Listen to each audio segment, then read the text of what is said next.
السلام عليكم ورحمة الله وبركاته.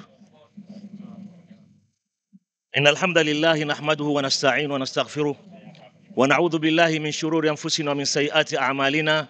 من يهده الله فلا مضل له ومن يضلل فلا هادي له.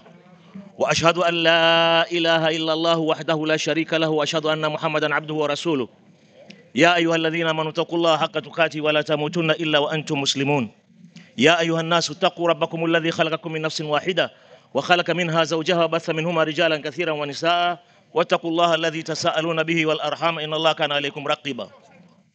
يا أيها الذين آمنوا اتقوا الله وقولوا قولا سديدا يصلح لكم أعمالكم ويغفر لكم ذنوبكم ومن يطع الله ورسوله فقد فاز فوزا عظيما. أما بعد فإن أصدق الحديث كتاب الله وخير الهدى هدى محمد صلى الله عليه وسلم وشر الأمور محدثاتها وكل محدثة بدعة وكل بدعة ضلالة وكل ضلالة في النار. Ahbabi fillah, nimesimama mbele yenu hapa kama nilivyokadimishwa kwamba mada yangu inahusiana na kuenea kwa riba na kamari katika jamii. Lakini kabla sijaingia kwenye mada, ningependa kuwa na utangulizi mfupi kuelezea namna gani riba na kamari ni miongoni mwa muubikati, maangamizi kwa mtu mwenyewe, kwa jamii, bali kwa viumbe vyote.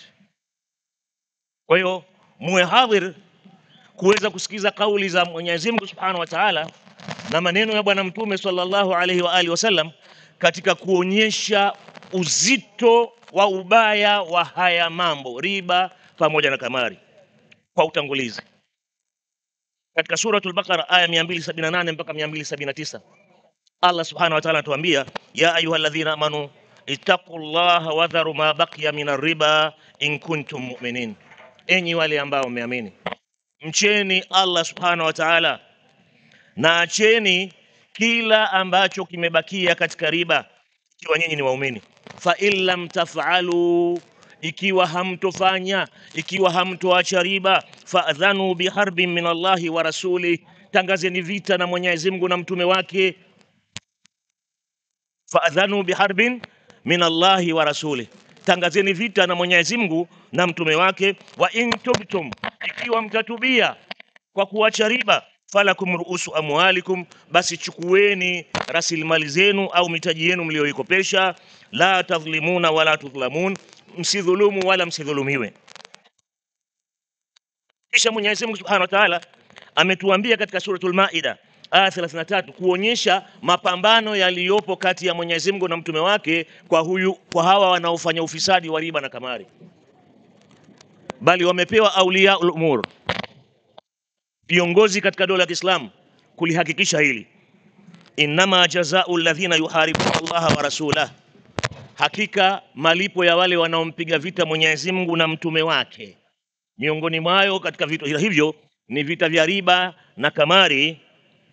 Wayasauna fil ardhi fasada, na wanaeneza katika ardhi hii ufisadi. An yuqatalu, basi wauliwe, au yusallabu, au wasulubiwe, au tukata aidihim arjuluhum min khilaf, au wakatwe miguu yao na mikono yao kinyume nyume, wa kushoto na wa kulia, wa kulia na wa kushoto. Au yunfau min al-ardh, au wafukuzwe katika miji kabisa.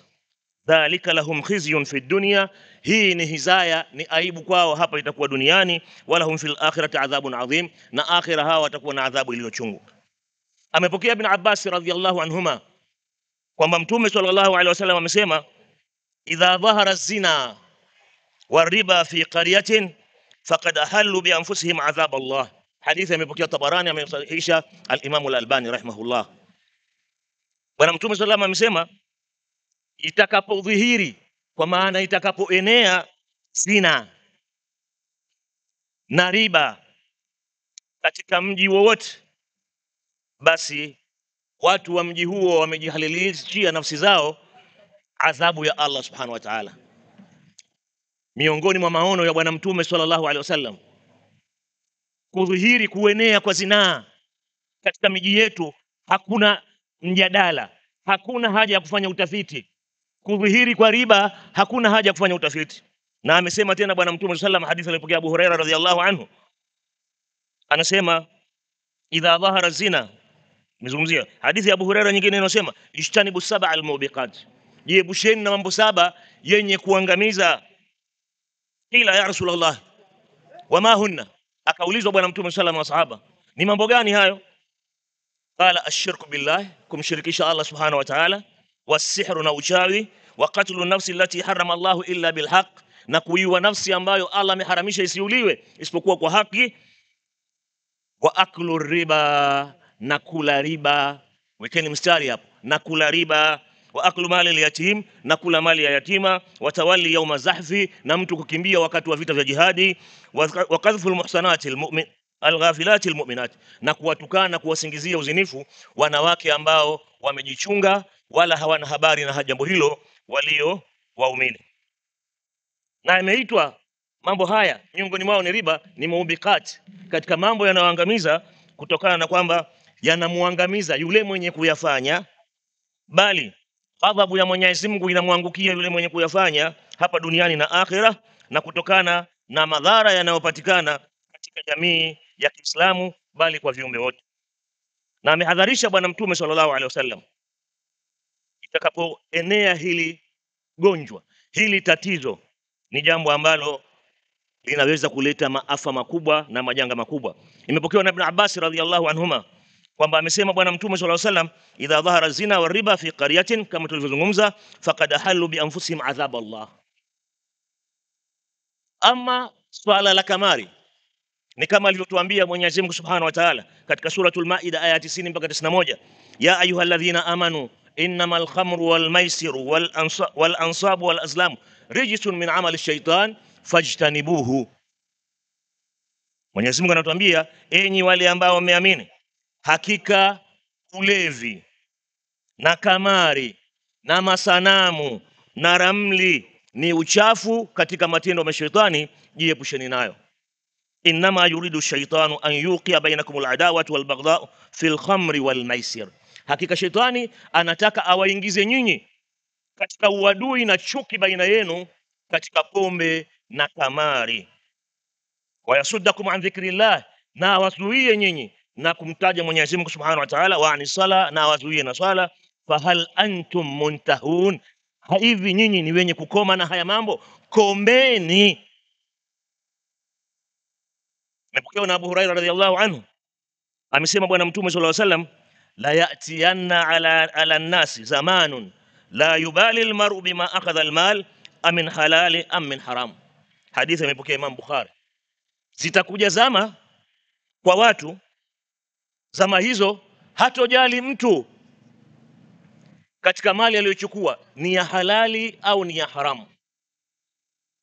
Hii yote ni katika kuonyesha kwamba swala la riba na kamari ni swala mtambuka katika jamii yetu. Lakini hapa tunazungumzia si riba ya mpokeaji tu, kwa maana anayekopesha akapokea riba, la hasha. Hata yule anayekopeshwa na kutoa riba, hata yule ambaye ni shahidi wa ile riba, hata yule ambaye anaandika habari ya riba, pia anaingia katika riba hizo tunazozungumzia. Amesema bwana Mtume sallallahu alaihi wasallam, hadithi iliyopokea Jabir ibn Abdullah radhiyallahu anhu, kwamba la'ana Rasulullah sallallahu alaihi wasallam akila riba, amemlaani, amemweka mbali na rehema Mtume wa Mwenyezi Mungu Subhanahu wa Ta'ala mwenye kula riba, wa mukilahu, na yule mwenye kulisha riba, wa katibahu, na mwenye kuwa na maandishi ya riba, wa shahidai, na wenye kushuhudia hiyo riba. Kisha akasema hum sawa, hawa wote wako sawa sawa. Hadithi imepokea Imam Muslim. Na wala sio kwa tunazungumzia hapa mariba makubwa makubwa, labda riba ndogo ndogo taraa, au yawezekana ikawa mtu aweza kuigusa gusa au hapa na pale. Sema hapana. Imepokewa na Abdullah ibn Salam radhiyallahu anhu, amesema Mtume sallallahu alaihi wasallam, inna abwaba riba 72 huban, hakika milango ya riba ni daraja 72, kuanzia wa chini, riba ya chini mpaka riba ya juu 72. Sema bwana Mtume sallam, adnahu, riba ya chini kabisa dhambi zake ni sawa sawa na nini? Kalladhi yati ummuhu fil islam, kama mtu ambaye anamuingilia mama yake, anamzini mama yake katika Uislamu. Hadithi ameipokea Imamu Tabarani, amesahihisha Imamu Al-Albani, kuonyesha kwamba riba hata ikiwa ni chache, ndogo mno, basi ni dhambi kubwa mno. Je, hiyo riba kubwa? Waislamu, huo ni utangulizi, nimeutanguliza hapo, lakini nataka tuingie katika mada, kuenea kwa riba na kamari katika jamii yetu. Nini sababu? Kwanza tuelewe kwanza, swala la riba na swala la kamari ni swala mtambuka, kila mmoja wetu analifahamu, lakini tu ufahamu wenyewe uko vipi, tutaangalia katika hii mada jinsi ufahamu ulivyo. Lakini tuangalie tafiti labda zilizowahi kufanywa kwa uchache na baadhi ya vyombo vya utafiti hapa nchini, labda Tanzania au katika nchi za Afrika Mashariki pamoja na nchi za Afrika Magharibi, ili tuone tatizo la kuenea kwa riba katika jamii yetu. Tafiti inaonyesha hapa Tanzania kwamba kuna vilabu vya kamari vimeongezeka kutoka vilabu 12 mwaka 2003 hadi vilabu 50 mwaka 2023. Miaka 20 vimeongezeka vilabu 38. Napozungumzia vilabu, nazungumzia casino, yale sehemu ambazo kuna vilabu vikubwa vikubwa vya riba inayotendeka hadharani au vilivyopewa vibali. Hii ni kwa mujibu wa Mamlaka ya Udhibiti wa Kamari Tanzania. Vile vile kuonyesha kwamba michezo ya riba imeenea sana, mpaka mwezi wa Septemba mwaka 2024, mwaka jana, kuna kampuni 34 za kubeti za michezo mbalimbali zilizo katika simu na mitandao internet hapa Tanzania. Bali utafiti uliofanywa na Geopol, kampuni ya utafiti ya kilimwengu hii, mwaka 2022, uliofanywa kwa nchi 6 za Afrika: Tanzania, Kenya, Uganda, Ghana, Nigeria na Ivory Coast. Utafiti uliofanywa kwa vijana 400 katika nchi hizi, kila nchi vijana 400 wamefanyiwa utafiti huu, ambao wana miaka 18 mpaka 35. Imeonyesha utafiti huu kwamba 63% ya hawa vijana wanaotumia fedha katika simu zao wanazitumia kwa ajili ya kamari. 54% wanaotumia fedha kwenye simu zao wanazitumia kwa ajili ya huduma za mitandao na kwa ajili ya mawasiliano ya simu. 53% wanatumia malipo ya simu kwa ajili ya kulipia luninga, kwa maana TV. Hii ni upande wa kamari. Ama upande wa riba, kwa Tanzania tu, Benki Kuu ya Tanzania mpaka mwaka jana imesajili vikundi au kwa maana taasisi za kifedha 2221 zinazoshughulika na riba, achilia mbali zile za kitapeli. Hizi ni rasmi taasisi zinazoshughulika na fedha kwa minajili ya riba, iwe ni benki, iwe ni taasisi nyingine za kukopesha, lakini ni taasisi 2221 zinazoshughulika rasmi kwa serikali. Hii ni picha ndogo tu ambayo tunaiona hapa, lakini sasa tuingie kwenye kiini. Sababu gani zinapelekea kuwepo kwa kamari na riba au kuenea mno za zama hizi? Nirudi kwenye hadithi ya Bwana Mtume sallallahu alaihi wasallam aliyopokea Imam Tirmidhi, hadithi sahih. Ka'b ibn Iyad radiyallahu anhu anasema, amesema Bwana Mtume sallallahu alaihi wasallam, inna likulli ummatin fitna wa fitnatu ummati almal. Hakika katika kila umma, na imethibiti katika umma wa Israeli, fitna yao ilikuwa kwa wanawake. Lakini umati huu anasemaje Bwana Mtume sallam? Hakika katika kila umma kuna fitna, na fitna ya umati wangu ni mali. Swala la riba na kamari linahusiana na mali, na ndiyo hii sasa aliyotueleza Bwana Mtume sallam kwamba imekithiri mno kupita kiasi. Na tutaona katika hivi vipengele ninavyoorodhesha hapa namna gani ilivyokithiri kiasi kwamba hawa tuliopo hapa juu ya huenda wanaguswa kwa njia moja au nyingine kuhusiana na swala la riba au kamari. Hawa ni wataalamu mno kuliko mimi mnaleta mada mbele yangu hii kuhusiana masuala ya riba na kamari. Lakini na hakika, sababu hakika wao nasema kutokana na kwamba kila mmoja wetu anamiliki simu janja na kila mmoja wetu anaingia katika mitandao na kila mmoja wetu anapata SMS, message za kuhusiana na kukopa, message za kuhusiana na mambo ya riba na message za kuhusiana na kamari. Kila mmoja wetu anafanya.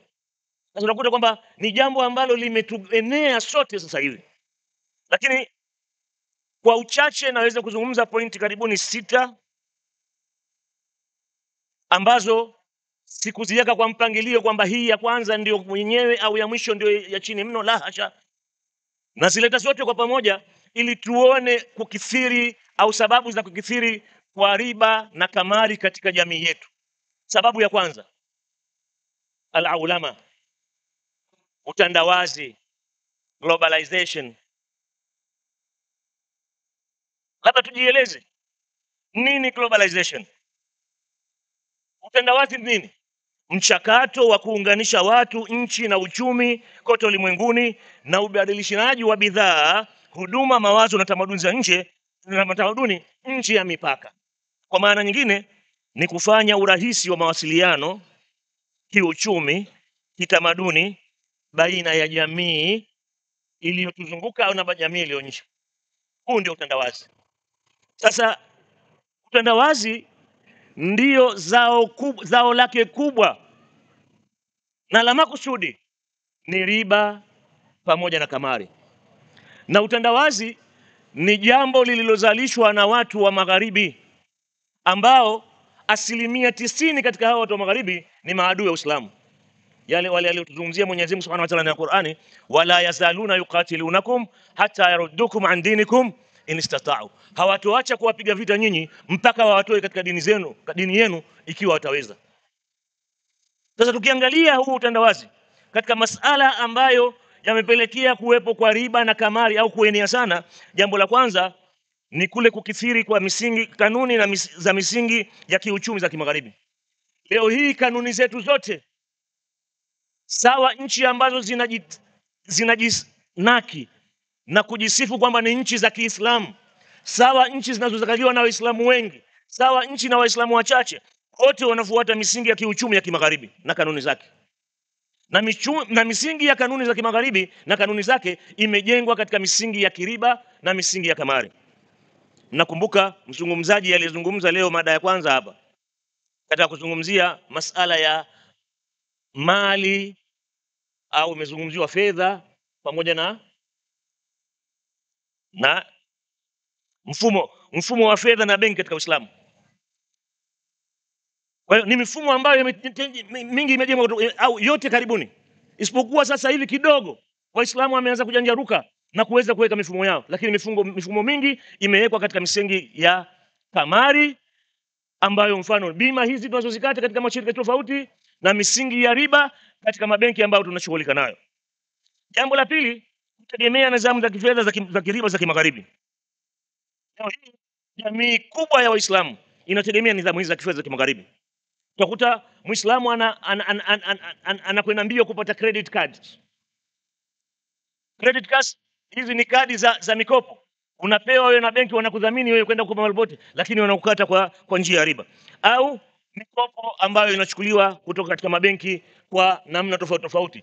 Ima katika hali ya mtu kuficha pesa yake kwamba asionekane kwamba ana pesa na kwenda kuchukua mkopo wa riba kisha analipa kidogo dogo. Jambo jingine la tatu katika masuala ya utandawazi ni teknolojia. Baadhi ni waliwahi kulizungumza hili neno katika utaalamu wa Kiswahili, teke linalowajia, ambalo ndio hili leo hii tunapigwa sisi. Teknolojia hii imerahisisha mikopo ya riba na kamari pamoja na matangazo yake. Leo hii mimi kwa uchache nimepata message 3 kutoka vyombo tofauti tofauti, hasa kampuni za simu, zikinitaka nikope kisha nirudishe kwa riba nafuu. Nimepata matangazo tofauti wakati nilipoingia katika baadhi ya applications kwamba matangazo ya kamari haya yapo bila wasiwasi. Kwa hiyo teknolojia imetufikisha katika hali hii. Jambo jingine ni upotoshaji wa makusudi kwa njia ya matangazo ya kimtandao na simu yanayoenea katika jamii yetu. Huu ni utandawazi wa Uislamu. Lakini liko gogoro jingine la pili ambalo limefanya kukithiri kwa hii riba na kamari, nalo ni udhaifu wa kumjua Allah subhanahu wa ta'ala na dini yake. Hili jambo jamani, lazima tulikubali kwa njia yoyote ile. Kuna udhaifu mkubwa wa kumjua Allah subhanahu wa ta'ala, na kama humjui Allah subhanahu wa ta'ala utamuasi. Mwenye kumjua Allah subhanahu wa ta'ala hawezi kumuasi hata siku moja, na kama akimuasi basi ni matokeo ya bahati mbaya au matokeo ya binadamu tu. Watu wengi hawamjui Allah subhanahu wa ta'ala, na miongoni mwa sababu za kuzama watu katika maasi na hawaijui watu dini yake. Kweli ni huo. Leo hii mfano tuko Mwanza hapa kwenye kongamano hili lililotangazwa karibuni miezi 2 au 3 iliyopita, lakini angalia mahudhurio yaliyopo hapa. Taarifa niliyoipata kwamba watu waliotoka Bukoba ndio wengi zaidi kuliko watu waliotoka sehemu nyingine yote, kisha wanafuatia watu waliotoka Singida. Hebu jiulize, watu waliotoka Mwanza wako wangapi? Hakuna Waislamu Mwanza kwa zidi watu wa Bukoba ambao ni 500 na kitu.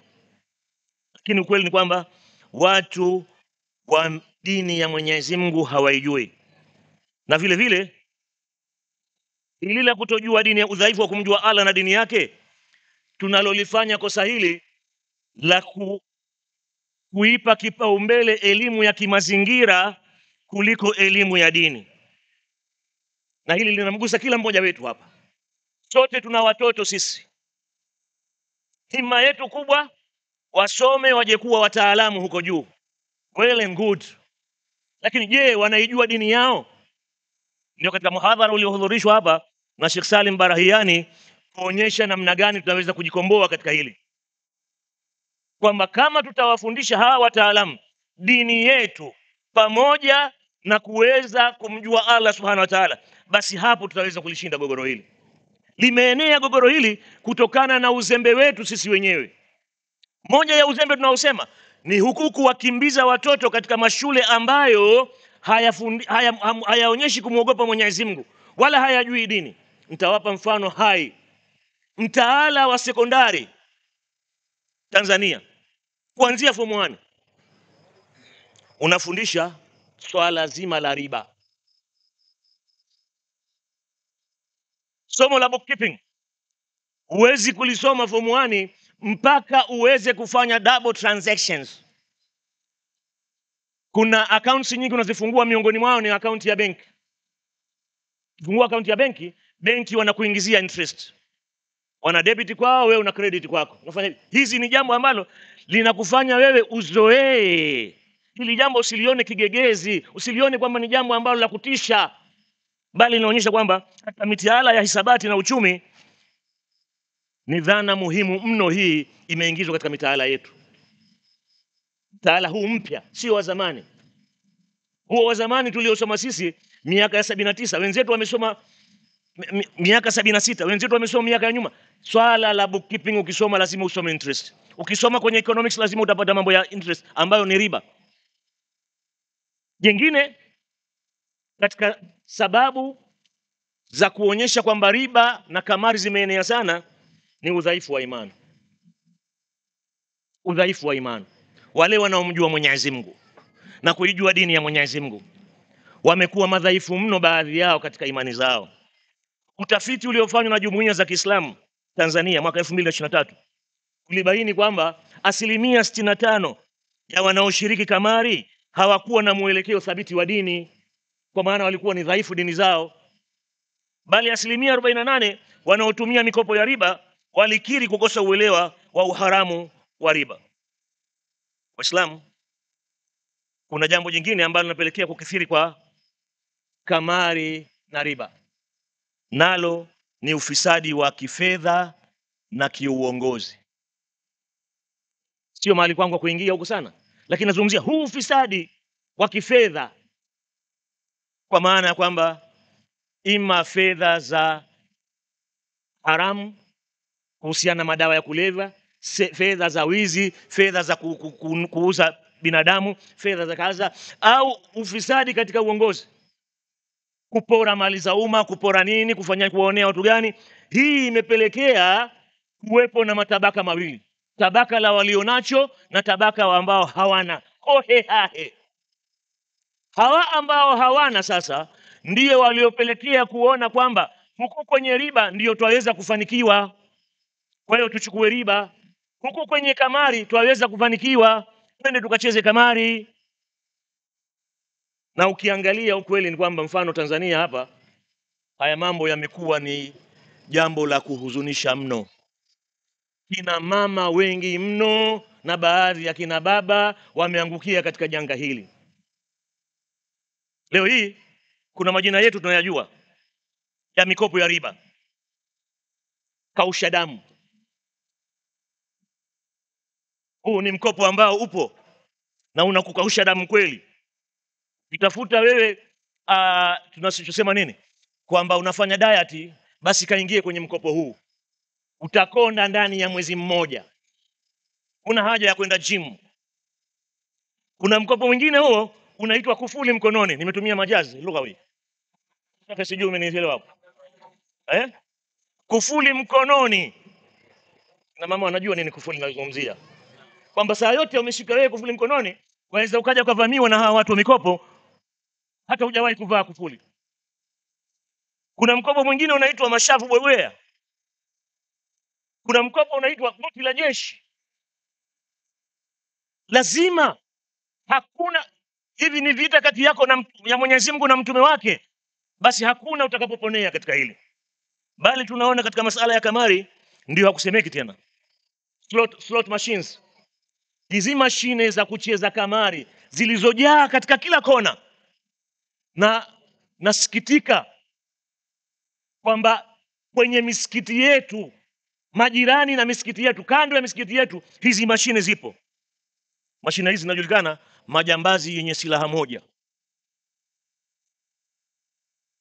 Hazijulikani mashine ngapi zipo Tanzania kwa leo, lakini mpaka kwenye kijiji ambacho wewe hujawahi kukisikia, basi mashine hizi zipo, zinafanya kazi za kamari. Achilia mbali sijui kuna tatu nini, kuna mbili nini, kuna kitu gani mbili, sijui kopa nini, yote hizi majina bahati nasibu, haya yote ni majina ambayo yanatumika katika kuonyesha wingi wa kamari tulionao. Bali tunaona viongozi wanaosimamia hizi taasisi za kamari ni viongozi wenye majina ya Kiislamu, kuonyesha namna gani fisadi katika uongozi na fedha ulivyoenea.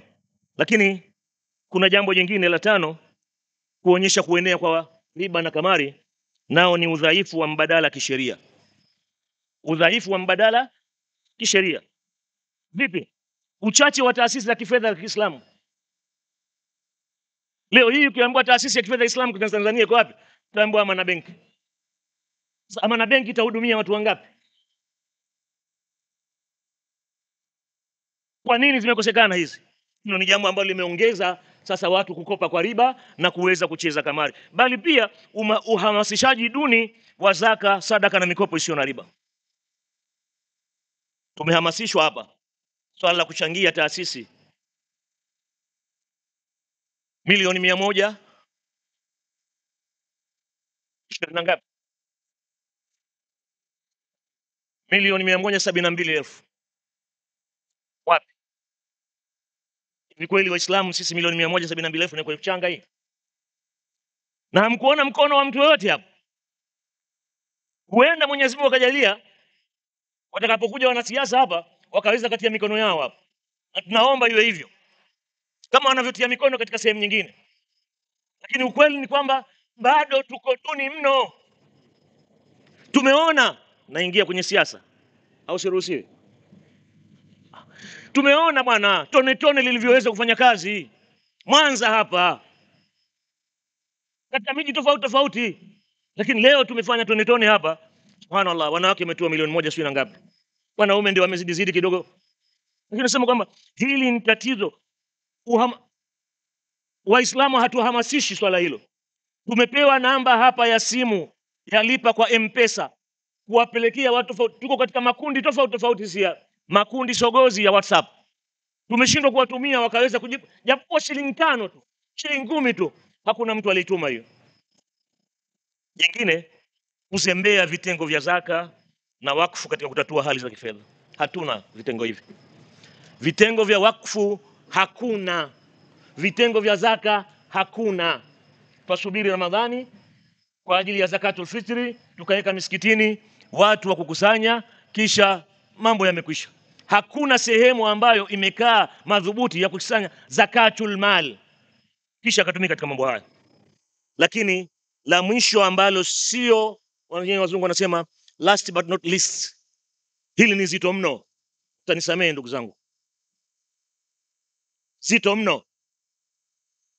Qillatul amri bil ma'ruf wan nahyi anil munkar, uchache wa kuamrisha mema na kukataza maovu katika swala la riba na kamari.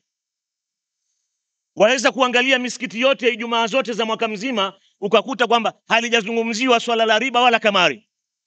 Hivi Waislamu wataelewa nini kuhusiana na riba na kamari? Watu wamejisahau, mashehe, walimu, sisi tumejisahau katika swala hili. Tuna hima kubwa, badala ya kuzungumzia mfano bid'atul aqadiyya, bid'a za kiitikadi zinazotoa watu Waislamu, sisi tumeshika na bid'a amalia. Mishipa imetutoka, tutazungumzia habari ya talakini. Lakini hili linalowatoa watu katika Uislamu wao, wala wasiweze kurudi tena, kwa sababu riba na kamari, ndugu zangu, kamari ni ulevi au ni uteja. Mtu anaingia katika kamari hatoki bila ya kwenda katika soba.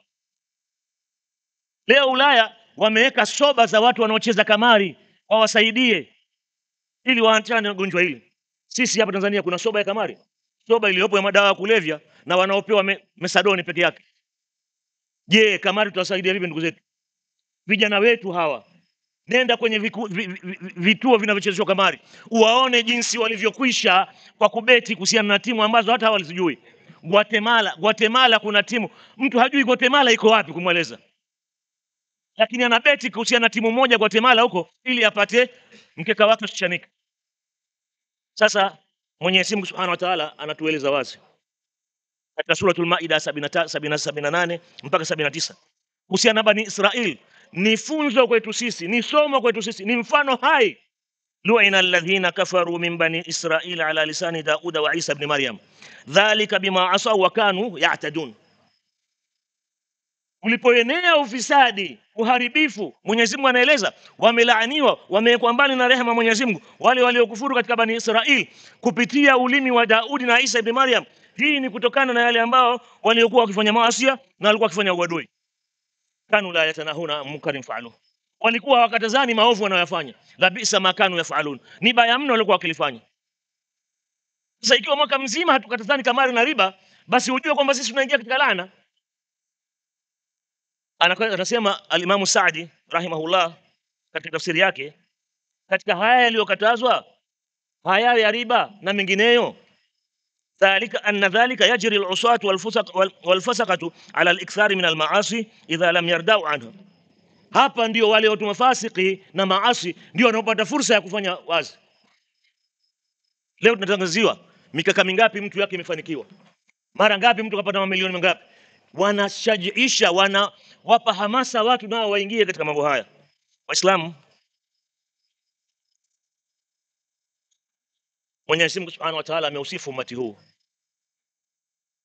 pale alipotuambia kuntum khayra ummatin ukhrijat lin-nasi ta'muruna bil ma'ruf wa tanhauna 'anil munkar. Aya kila mmoja wetu anaifahamu. Ubora wetu katika umati huu ni kutokana kwamba tuamrisha mema na kukataza maovu na tunamwamini Mwenyezi Mungu. Wapi ubora huo sasa hivi? Mbona maasi yanakithiri? Mbona riba na kamari yanakithiri? Tumeacha kuamrisha mema na kukataza maovu. Ubora umetuondoka. Huu ubora ulipotuondoka ndipo adhabu ya Mwenyezi Mungu sasa imetuenea. Katika ile hadithi nilizozungumza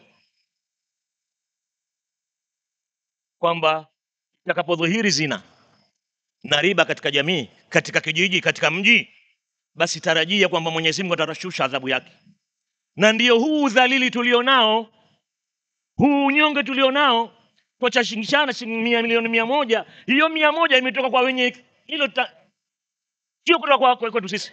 Ilikuwa 100 itoke kwa wengine, sio kwa wale ambao wana hii shughuli.